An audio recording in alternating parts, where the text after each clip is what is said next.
got you right here on this wild Wednesday. Rocking and rolling here. Number one form, hottest show in the streets for your Crimson Tide football news. In my own words, yours truly, Stephen Smith of Touchdown Alabama Magazine, bringing you the show from the magic city of Birmingham, streaming this to you on YouTube. Speaking of the channel, go ahead right now, if you haven't done so already, hit that subscribe button right now. Smash subscribe so that way you can get all that you crave on Bama. Also, be sure to leave a like on the show. Hit that thumbs up. Run those likes up so that way you make this your show, your network, your platform, channel, and space to talk Bama. Turn on all of those notifications. Hit that bell so that way you don't miss anything at all when it comes down to your favorite program. We also got you covered, streaming to you the show on Facebook and Twitter as well. A lot to get into tonight. No guests, just me. It is crazy frenzy in NFL free agency. NFL New Year starts today, and quite a few former Bama players, Crimson Tide alums, making things shake here at the NFL free agency period. Still do not understand why the Titans are choosing to let go of Julio Jones. That is beyond me. And then the Tampa Bay Buccaneers. What? You letting O.J. Howard walk out the door? To the Buffalo Bills. So Bills Mafia. I mean, here you go, Josh Allen. Big weapon for you right there. I don't know who picks up Julio, but if he goes to the Baltimore Ravens, that'll be great. If he goes to the New England Patriots and hooks up with Mac Jones, that'll be fine too. Even if the Miami Dolphins do something like bring Julio Jones to Miami, put him with Tua Tagovailoa, wink, wink. I mean, that may work also, but we shall see what happens. Also, people, on Friday, NCAA Tournament March Madness. Bama men's basketball, part of that March Madness, out the West bracket, a.k.a. the bracket of death. They will take on the winner of the Notre Dame-Rutgers matchup, the play-in game right there, but Alabama takes the court there on Friday. Hopefully can get on a run, can get hot, and make some noise here in March Madness. But as always, Bama Nation, we want to hear from you today, the passionate fans of Crimson Tide football. You can do this by calling 205-448-1358. Never let your voice be heard on the show. 205-448-1358. And one more time, 205-448-1358.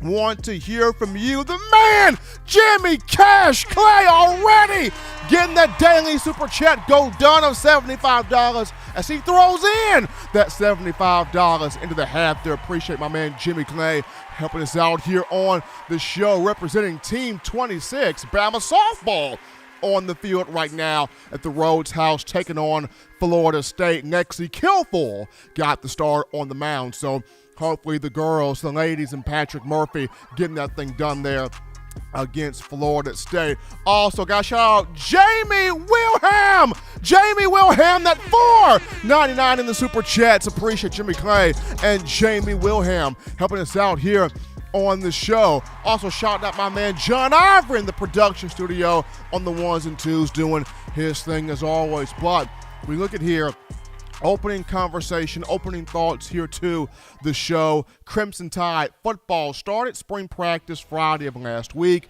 I know it's kind of weird for it to have one day of spring practice, then Coach Saban allows the young men to go home for spring break for a whole week, and then you have to pick it back up and go in full go the following week. But sometimes that's just how these things are structured. But Friday of last week, Saban opened the conversation with a lot of interesting topics, and sometimes you have to really see what is worth talking about versus what is not worth talking about, because sometimes when Coach Saban takes the podium, it can be a little bit of that coach speak, and all the coaches give that coach speak. They speak in code. They don't want you to really know what's going on, but there are some moments where Saban says something, and I'm like, hold on, rewind that. Rewind that back one time. I want to hear all of this. I want to milk all of this. I want to get the understanding of all of this, because this here, highly important. So Saban went through about 7 or 8 different topics in a span of 9 to 10 minutes on last Friday. one of the things he touched on was the center position on the offensive line. Of course, we all as fans, and myself in the media, our main concern is the offensive tackle spot, right? Who wins both tackle spots? You lose Evan Neal to the NFL draft. You're losing Chris Owens to the next level. So, who takes both of those tackle spots, right tackle and left tackle? I mean, you got Tommy Rockermeyer, you got J.C. Latham. It's a time for both of those two. You got Amari Kai, you got Damian George, you got Javion Cohen, you got Kendall Randolph. I mean, Saban named everybody but Paul, Peter, James, and every apostle I can think about. But the point being is you got a lot of bodies here at offensive tackle, and Saban named those guys, and we are concerned about those guys. But there was a question thrown to him about the center position. There was a question that went, Coach Saban, the offensive line is built from the inside out, and in the championship years of Alabama under your tenure, we have seen some of the most dominant, physically gifted, brute power, brute strength, highly intelligent, very instinctive guys that brought the whole group together from that center position.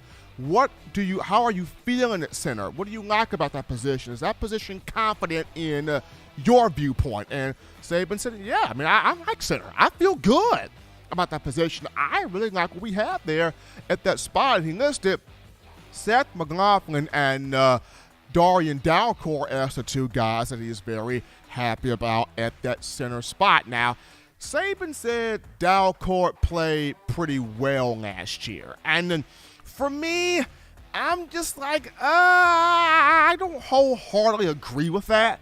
I know Saban is not going to put guys under the bus. He's not going to throw guys under the bus, and he should be doing that, being the head coach of the program. But me, when I look at Dalcourt, as talented as he is, he's talented. Came in the 2019 class from Maryland as a 4-star. He's talented, but inconsistent last year when you discuss, having issues with the snaps. Snapping the ball over Bryce Young's head. Bryce has to jump up and get the ball before it goes over his head. We know Bryce, not necessarily the tallest quarterback in the world at 6 feet. Well, they give him 6 feet, but he's probably more so 5'10". But snapping the ball almost over Bryce's head. Then he's snapping the ball way too low at Bryce's feet. But he's snapping the ball off to the side. Just could not consistently get the snaps right. Darian Dalcourt. You can go back and watch the Florida game this past season. You saw that evidently in that matchup at Ben Hill Griffin Stadium in Gainesville. And there were other matchups as well that the snaps were not consistent. They were not going up and hitting Bryce in the hand or getting to Bryce's hands there. When the snaps were not off there, you had moments where Dalcourt not able to neutralize pass rushes from getting to Bryce Young. He gave up 5.5 sacks. And I know some people will say, but Steven, he had ankle injuries last year. He hurt both of his ankles. Yes, Darian Dalcourt had 2 ankle injuries. I see it. I get it. But prior to the ankle injuries, the snaps were still off.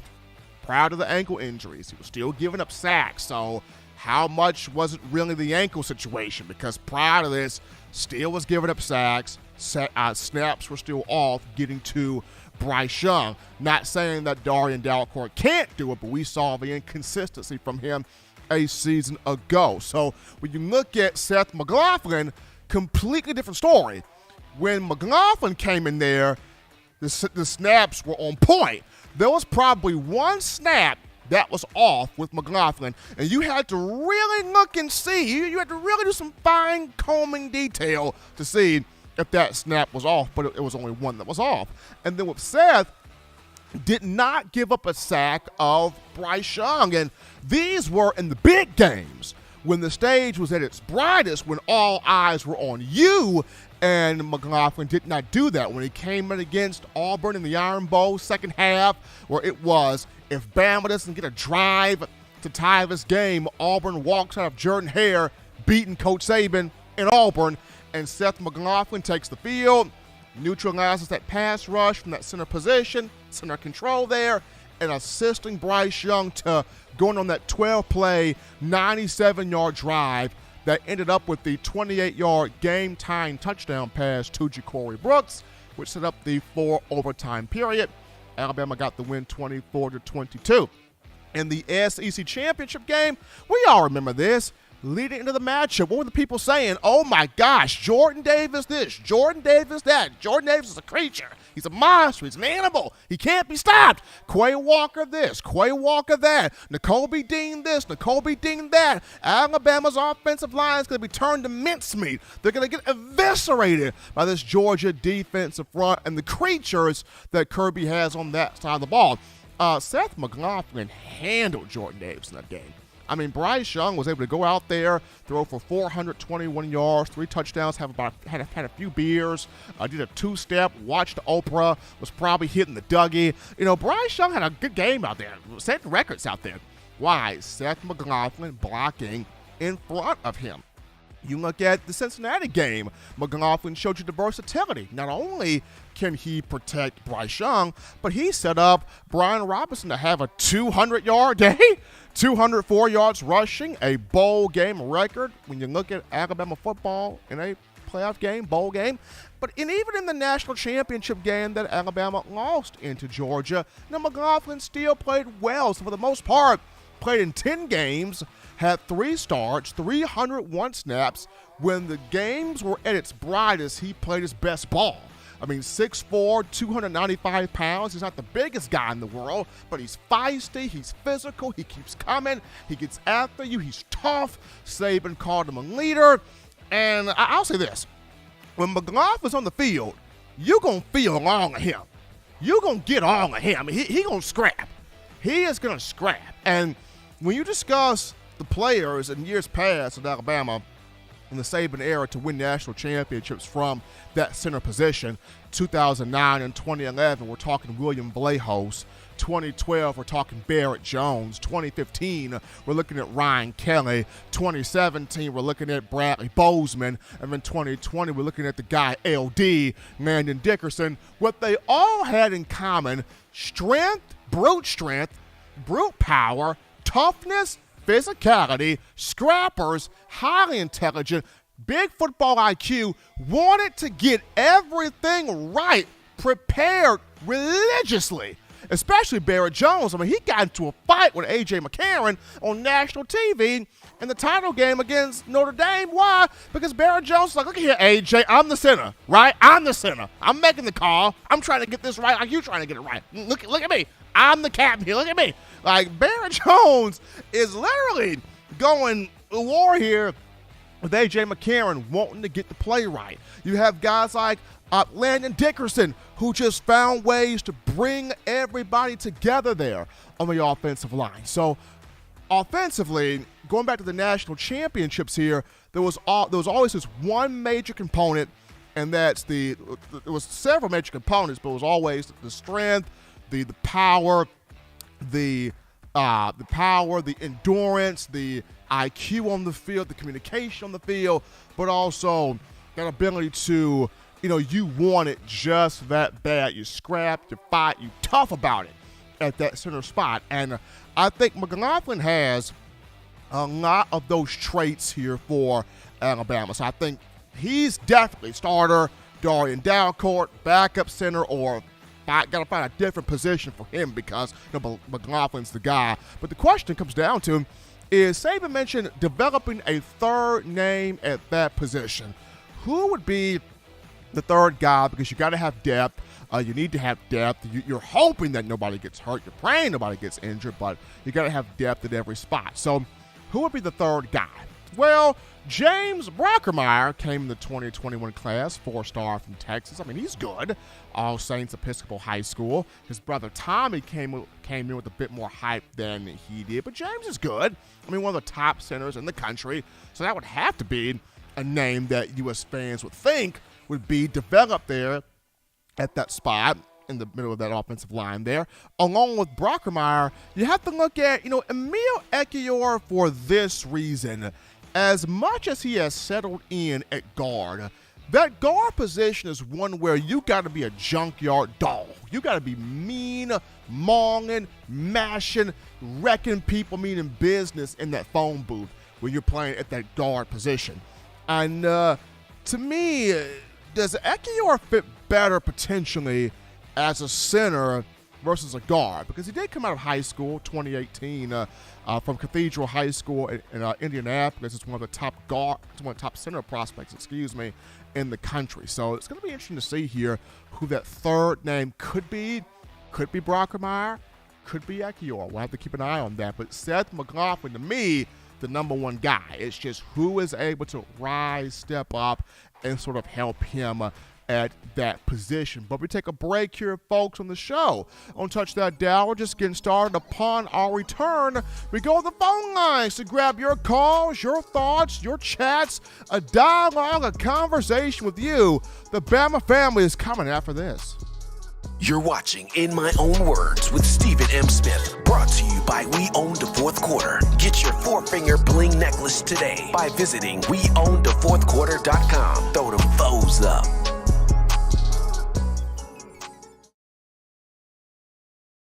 9 players have teamed up and released the Alabama Team Paper, which is a video yearbook they've put out for sale direct to fans. Now, for the first time, small dollar purchases from the fans can support the players as a group as well as a great cause, because $1 of every subscription payment is donated to the Boys and Girls Club of America. Be a 5-star fan base and support your team and a great cause with Team Paper. Check it out at teampaper.com/Alabama. Remember the taste of Grandma's delicious sweets? Emily's Heirloom Pound Cakes brings back those precious memories with just one bite. Each cake made from scratch. They make the perfect dessert to share with family and friends for any occasion, and ordering is easy. Visit emily'sheirloompoundcakes.com. Click the online store and shop. Then pick up your fresh cake at the kitchen in downtown Homewood. Order yours online at emily'sheirloompoundcakes.com. Emily's Heirloom Pound Cakes, making memories from scratch. We are back to the action here, folks, from the break of a number one ticket for your Crimson Tide football news. In my own words, yours truly, Stephen Smith, Touchdown Alabama Magazine. We got a couple of super chats to get to right now. How about Jimmy the Boss Man Clay getting another $75 donation coming from Jimmy Clay? And then we got Bill from New York in here with that $10 donation, showing love here on the show. Appreciate Jimmy and Bill for all the love they're showing to us right here. For all of you donating in, texting in, chatting in, writing and making this your show, your platform, channel, and space to talk Bama on a Wednesday. Once again, your Crimson Tide will be back on the practice field for football next week. Your basketball team, men's basketball, will be on the hardwood in San Diego on Friday. NCAA tournament round 1, the round of 64 out of that West bracket, taking on the winner of Rutgers versus Notre Dame in the play-in game. Hopefully, Coach Oates and the guys can get hot and get on a run. Before we go to the phone lines right now to grab your calls, the call segment brought to you by the Blue Ridge Gang, 205-448-1358. Then I'm going to call in, 205-448-1358. We grab a call here. You're live on the show. What's going on? How we feeling? State your name and where you calling from. What's going on, Steve? It's Elijah from Jersey. How you feeling, bro? Doing great, man. Doing fantastic, man. How you doing? Oh, man, I'm hanging in there. You know, I kind of felt that with this topic that you had going on, it was basically just like you poking me in the chest saying, Elijah, call in, because I know this is a topic you love to discuss about Darian Dalcourt. Man, it's like all last year I talked about that guy, man. He just don't got it, Steve. He's a bigger guy. He doesn't play with the type of power that you need at the focal point of the offensive line. You know, he doesn't play with that type of power. Seth McLaughlin is a smaller man. And like you said, he got that heart. He's scrappy. You're going to feel all 295 pounds of this guy.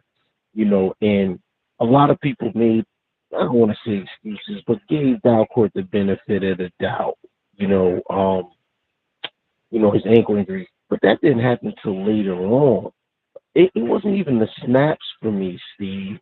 It really wasn't. And you brought out a good point, noticing the snaps. But for me, it was at the center position. You can't afford to be going backwards. if a nose guard or a defensive tackle pushes you backwards, you know what I mean? That's the strong point of the offensive line. That has to be secure. And Dalcourt was always on ice skates, going backwards, just getting pushed back. And he's in the problem with that is now when he gets pushed back, he's blocking Bryce Young's vision. You know, you got this big guy now right in front of Bryce Young's face. He only 6 foot tall. You know, you can't afford to be getting pushed back. And he just never played with that type of power to me. I was screaming the whole year. Not even, you know, his pass blocking was horrible, but even his run blocking, you know, at the center position, like you said, Landon Dickerson, those guys bullied people off of the line of scrimmage. They did. They constantly drove people back, opened up lanes, opened up cutback lanes for running backs. Dalcourt really didn't do that. Every time I looked at him, he was stalemated at the offensive line. And it just kind of disgusted me because you used to Alabama offensive linemen being junkyard dogs. Cohen, he came to me, he played iffy at the beginning of the year, and that's expected, even with Dalcourt, because they're new. But Dalcourt just didn't play with the power that we're used to. Like, I want to see those Landon Dickersons. I want to see those Chance Warmacks up there at the offensive line, those type of guys, you know, especially in the guard and center position. Those are crucial. That's your interior offensive line, you know, and if you can't move guys, you don't have no running game. If your 2 guards and your center cannot move guys off the line of scrimmage, you have no running game. You're not going to run the ball for anything, especially inside runs. So I think, you know, Dalcourt, I'm sorry to say, but he's the number 2. And I don't think it has anything to do with no ankle injuries. I think it has everything to do with skill set, man. This guy, Seth, has came in, and we can't say, because we know a lot of people say, oh, he only played 4 games, Seth McLaughlin, but he played against Auburn, which is a major defensive line. You know, his accomplishments that he did in that game speaks volumes. He went and held it down against Georgia. He went and held it down against Cincinnati, and then held his own against Georgia again. And this guy's only played like 4 games. So just imagine that when he gets a whole year underneath his belt and he comes back this fall, imagine how good the kid can be, especially returning the 2 guards, because that's where the communication is, the guards in the center. You know what I mean? With him having more experience underneath his belt with those 2 guys on the side of him, man, I think the kid, he's going to be phenomenal this year, and I wish him all the best of luck. I mean, Dalcourt, you just got to take the back seat, man. You know, this kid, until he shows different, he deserves to be in the starting spot without a doubt, this kid, Seth McLaughlin. And I hope Saban sees it. I hope the new offensive line coach sees it and go to the film. You know, that's all. The film will tell you everything you need to see. But I'm going to get off of here, Steve. Thanks once again, man. God bless, bro. Appreciate Elijah there for that call. Good thoughts from him on a Wednesday. We take this call, hear you live on the show. What's going on? How we feeling? State your name and where you calling from. Hi, Stephen. Bill from New York. How you doing, man? Doing great, man. Preparing for this NCAA tournament here on Friday. Okay, well, I'll tell you the truth. I don't like basketball too much, but I got to tell you, what a great idea about Ekiyor, like moving him to center. Right, like thanks. That's like really a great thought. He's not the kind of power guard that we're used to. Right. You know what I mean? Like he's just not like a Deontay Brown. You know, all of these tough guy guards. He's good, but he's not the type of guard that we're used to. Also, want to say that like with Latham, and he reminds me a bit of Leatherwood and even Neal. You know, in a way that he's already played a couple of positions. You know, Leatherwood, to me, was a very underrated Alabama player. Man, he played everywhere. And again, he threw the key block when Tua threw that pass to Devontae. You know, and I'm going to throw that in every once in a while. The only other thing I wanted to ask is Jonathan Allen. I heard a video of him today. He was talking to, I forget actually who he was talking to, but he was saying like about coming to Alabama, how he asked players, like young guys, are you sure you want to go to Alabama? He's the most interesting guy. He's a great player. Is there any chance of getting him on the show? But now the last thing, I just want to thank everybody for being concerned with my daughter. In my life I've been scared a couple of times, but, not like this. But she's doing she's really doing good, and thanks. That's all. Appreciate Bill from New York, absolutely, for that call into the show. Happy that your daughter, Bill, is doing much, much better. And for Jonathan Allen, I'm trying to get him on. I know I've been contacting him. He has not gotten back with me, so hopefully the two of us can get on the same page, because that is a guy I would love to have on the show to pick his brain, because he was the linchpin. He was the ringleader of some really, really fierce, ferocious, nasty defenses of the Saban era. So definitely hoping I can hook up here with Big J Allen here soon. But gotta shout out Jimmy Clay again with that $26 donation in the Super Chats. Appreciate the love that coming from Jimmy Clay. And also JC Jimmy, hit us up with that updated score from Alabama softball. I know Jimmy Clay loves him some softball. Team 26 is taking on Florida State today at the Rhodes House. I think the last time Jimmy put the score in, it was 3-0 Alabama. Lexi Kilfoyle is on the mound today. So when you get time, Jimmy, drop that updated score there in the chat line there. Alabama softball taking on Florida State. But we go to a topic right here, and this one is geared to Alabama and the NFL free agency. There is so much going on right now. The new year for the league starts today when you discuss Amari Cooper getting traded from the Cowboys to the Cleveland Browns. I don't see how in the world that happened, but it happened. Hopefully Amari Cooper can figure out something over there with Baker Mayfield in Cleveland. Sean Deion Hamilton re-signed to the Detroit Lions. I was happy about that. Mack Wilson gets the heck out of Cleveland. Thank goodness. Mack Wilson hooks back up with Mac Jones with the New England Patriots. So you got Mac and Mac over there. Cam Sims has been brought back to the Washington Commanders. So Washington football team taking care of Cam Sims. He's back there for his 5th season. Let's see here. Julio Jones released by the Tennessee Titans. What?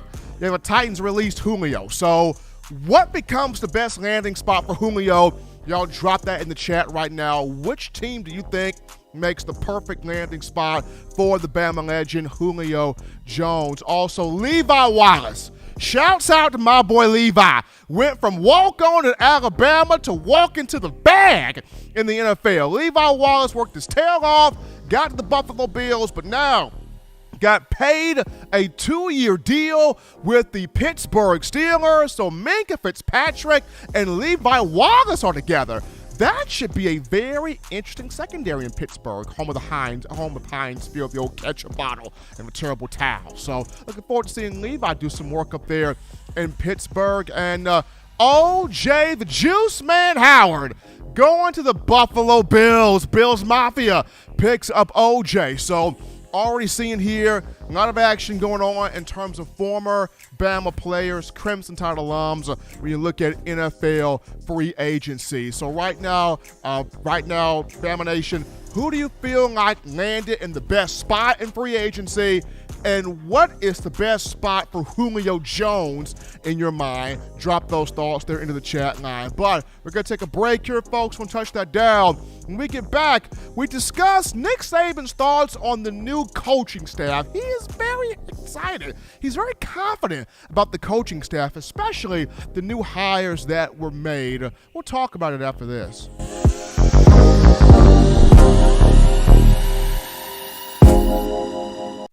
You know what we do at the start of the fourth quarter. We throw them foes up. But now you don't have to wait until the fourth quarter. Get your 4-finger bling necklace at weownthefourthquarter.com. It's the first and only logo that captures the essence of all Crimson Tide players and fans as we represent the legendary Alabama football fourth quarter dominance. Get your 4-finger bling necklace right now at weownthefourthquarter.com. Get yours today and stun on them haters.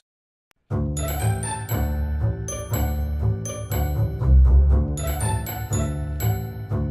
at all these great players in Touchdown Alabama magazine. Man, wait till I turn up this year. I'm gonna be on the front cover. But what if Will goes off? Or Joe, DeMarco, Chris, Tim, Christian. Don't wait. Order now at touchdownalabama.com or call 833-483-2624 today. Christian, or Jameer. This is Chris Rogers, 2009 national champion.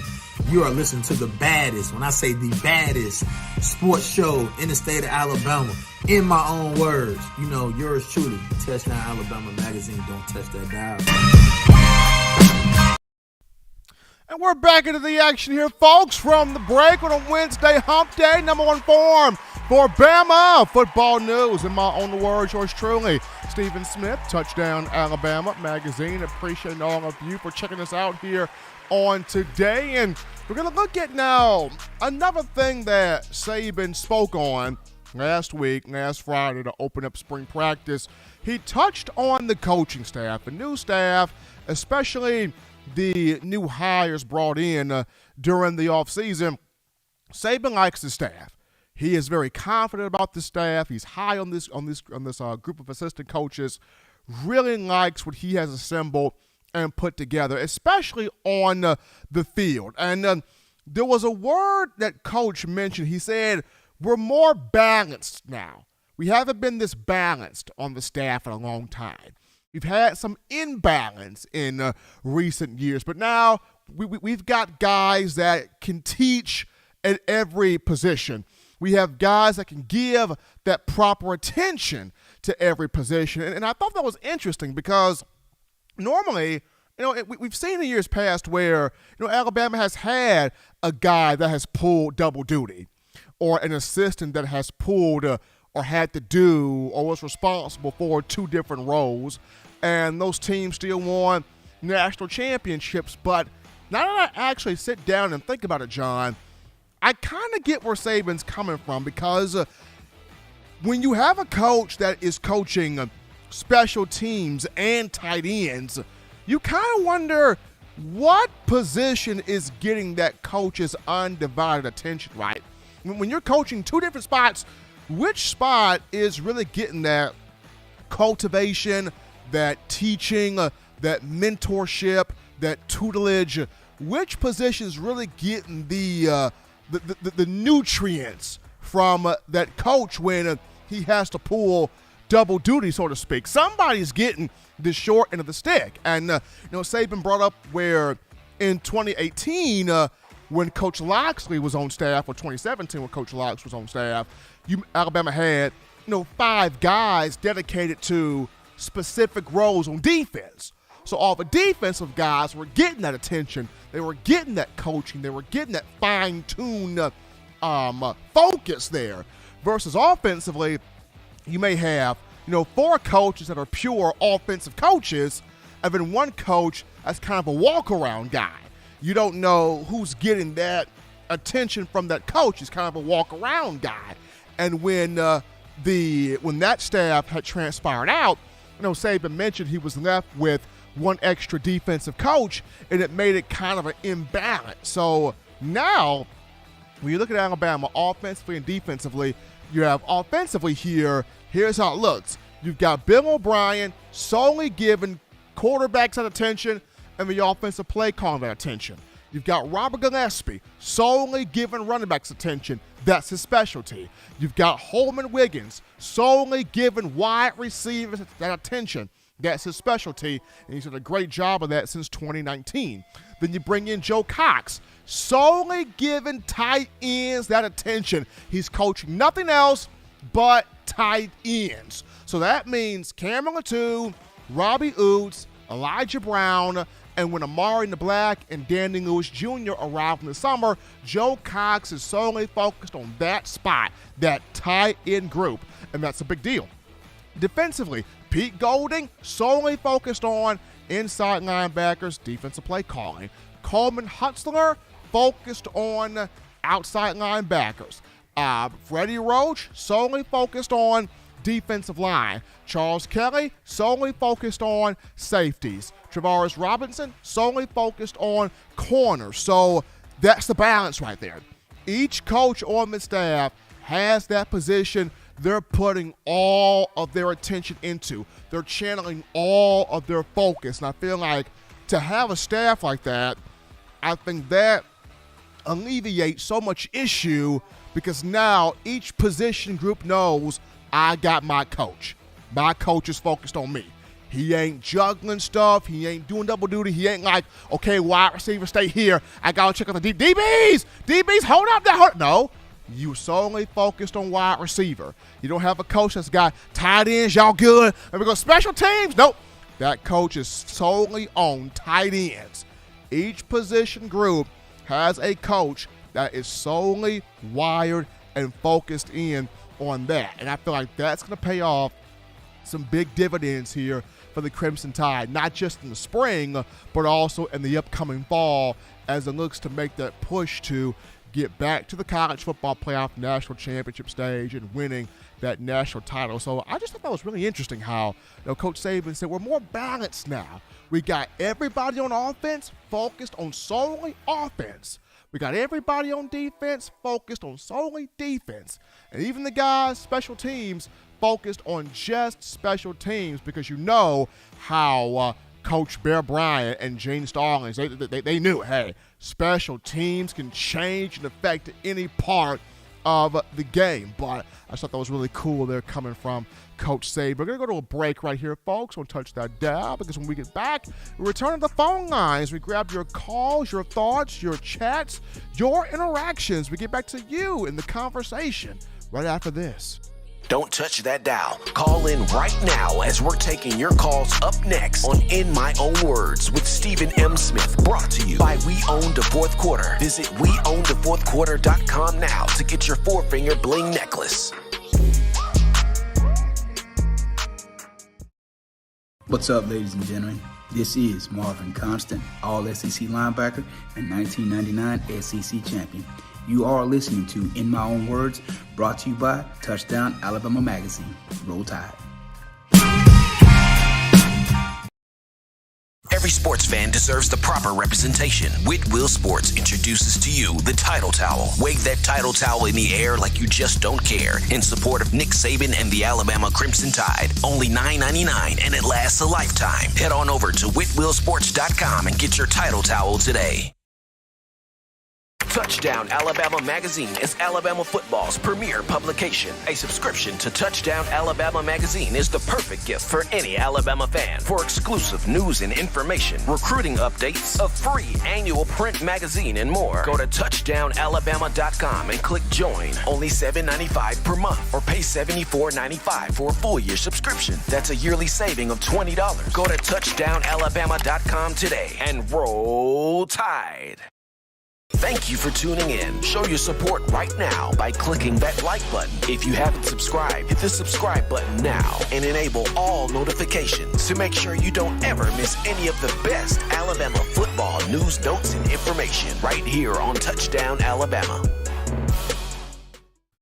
What's going on, people? Appreciate you guys checking us out as we are back in from the break. Number one ticket here for your Crimson Tide football news. In my own words, yours truly, Stephen Smith of Touchdown Alabama Magazine. Appreciate all of you guys checking us out here on a Wednesday on a hump day. Crimson Tide will return to spring practice on next week to go at full go. The A-Day game is set for Saturday, April 16th at Bryant-Denny at 2 p.m. Central Time on SEC Network Plus. They have finally released the commentary team for the A-Day game. It will be Matt Berry, Matt Stinchcomb, and forget who the sideline reporter will be. I'll get back to you on that, but I know Matt Berry and Matt Stinchcomb will be in the press box or doing the play-by-play and color commentary for the game. Still don't understand why they could not put this on ESPN so we would not have to be having to stream this live, but it is what it is, though. But before we get in the phone lines to grab your calls, the call segment is brought to you by the Blue Wrench Gang, 205-448-1358. I want to call in there 205-448-1358.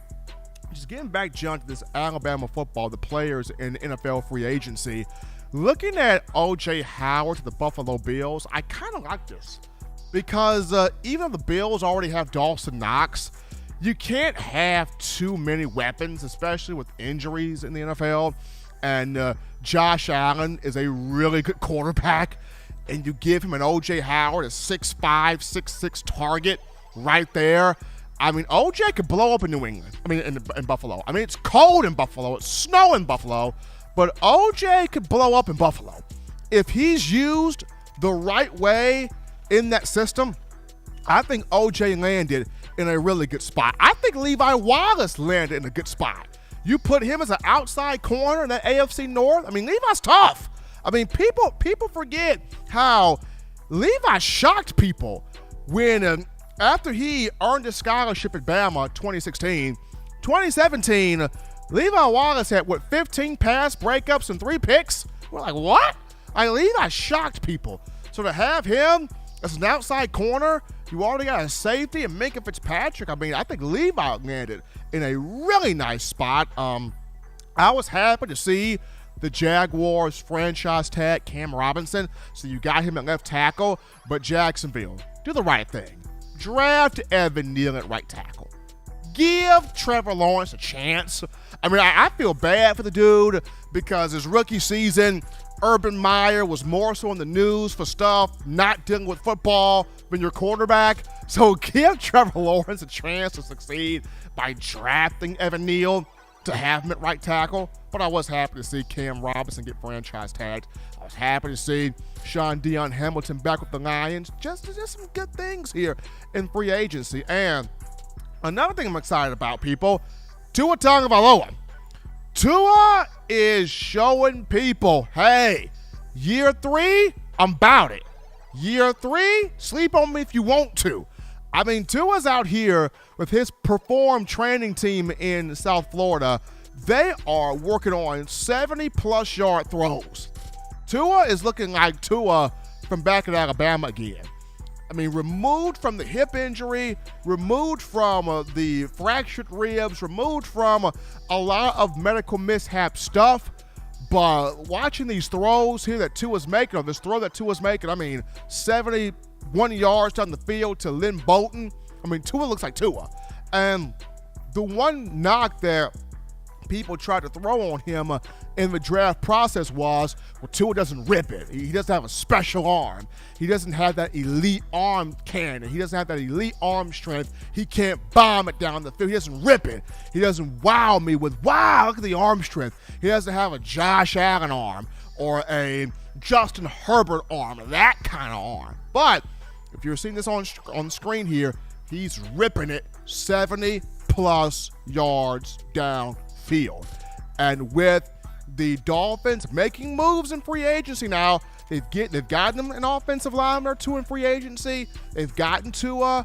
I think they're about to get Tua a receiver here in free agency. So the Dolphins have been making moves. Can Mike McDaniel go into this draft and continue what he's done in making sure that Tua becomes the superstar that the Dolphin fan base and U.S. Alabama fans want him to be in the NFL? That's the next step. But this is good to see. It's good to see this here. I mean, it's really good to see him 1, 2, 3-step drop, launching the ball 70 yards downfield, showing the people, even if it's through social media, I can rip the football.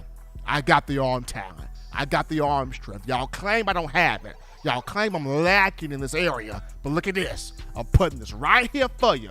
Up close, impersonal, on tape, I can rip these laces. And Tua out there doing it right now. So we're looking forward to seeing year 3 with him, what he becomes. Year 3, new coaching staff, getting some more talent in there, getting some more offensive linemen in there. It's going to be really fun to watch him in year 3. But, folks, that's going to take us to our last break here on the show. When we get back, Alabama Pro Day set up for March 30th in Tuscaloosa. Who are the players that can finalize their draft stock concretely with a good pro day effort here We'll talk about that after this.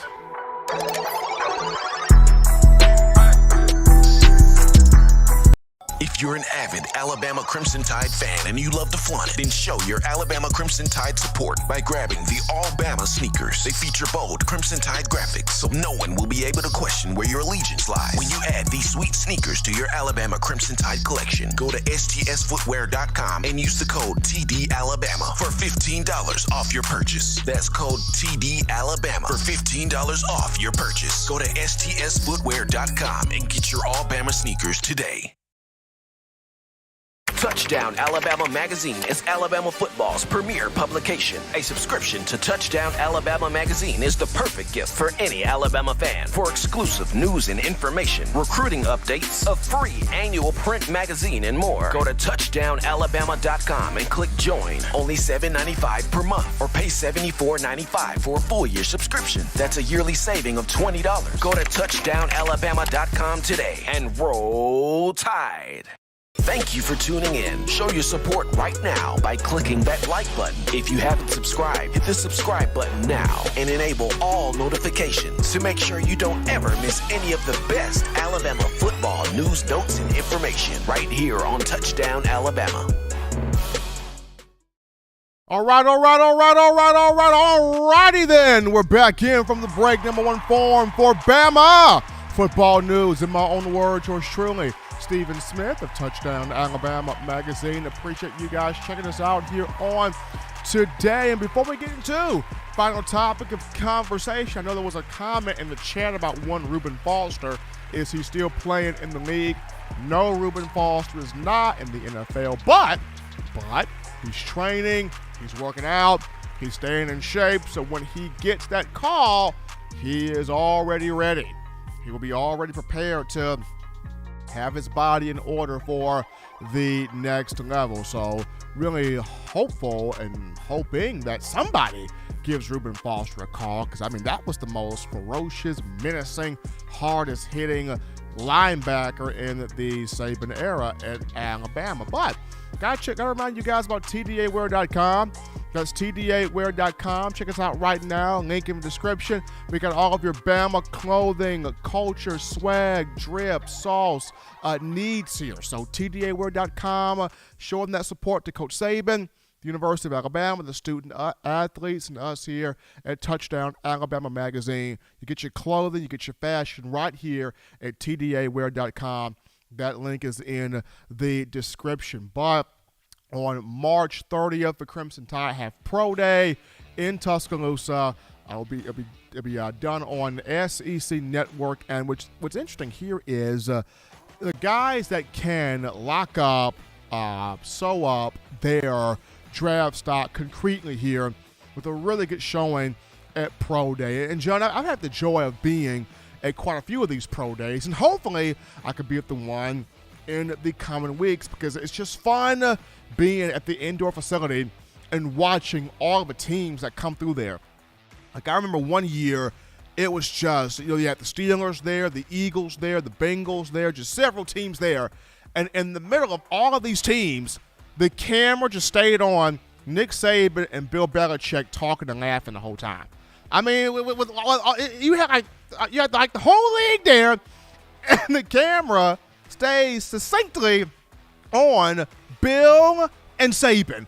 They're just talking about Little Debbie's, fruitcakes, football, I don't know what they're talking about, but they're just talking and laughing the whole entire time. So when you go on these Pro Days, you see some intriguing things. So hopefully we'll get a chance to go out there and check that out. But Pro Day, the last thing prior to the NFL draft. So just for me, the guys that can lock this thing up, number one, I kind of want to see Slade bold and run his 40 again, because he ran it at the combine at 4.62, and that's, for him, people expected that, 4.62 40 from Slade.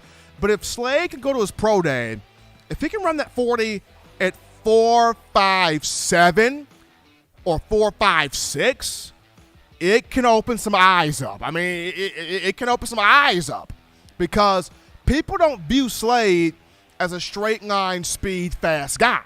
They look at him as more quick than fast. They look at him as just a dependable possession type of receiver. And there's nothing wrong with that. I'm just saying if he can improve the 40 time from 4.62 to 4.56 or 4.57, 4.58, I mean, that'd be nice for Slade. I would kind of want to see Slade do that. So I want to see Slade run that 40 again. I kind of want to see Brian Robinson go through the running back drills a bit more. He doesn't have to run the 40. I mean, 4.5, 3.40, he's cool with that.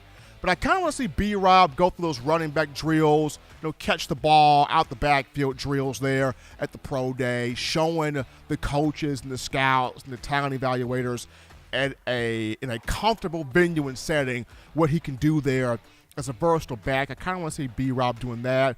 I do want to see Phil Mathis in those pass rush drills at pro day. I remember one year, John, I saw Christian Miller beat down a pass rush back like he was going after some fried chicken.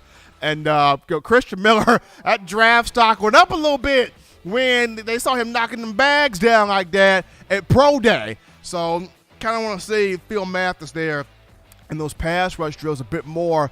And last but not least, want to see Jalen Armour Davis one more time. He had a really good combine, but I kind of want to see him one more time. He doesn't have to do the 40 necessarily, but if he could do a broad jump again, a vertical jump again, maybe throw some reps, a little bit more of those reps on that bench press there, hitting that 225. Just a few things kind of want to see Jalen Armour Davis do there at pro day. Oh, also before I end this, Evan Neal. I want to see what Evan Neal does at this pro day because he did not work out the combine, which he didn't have to. But the pro day, what does Evan Neal run in this 40?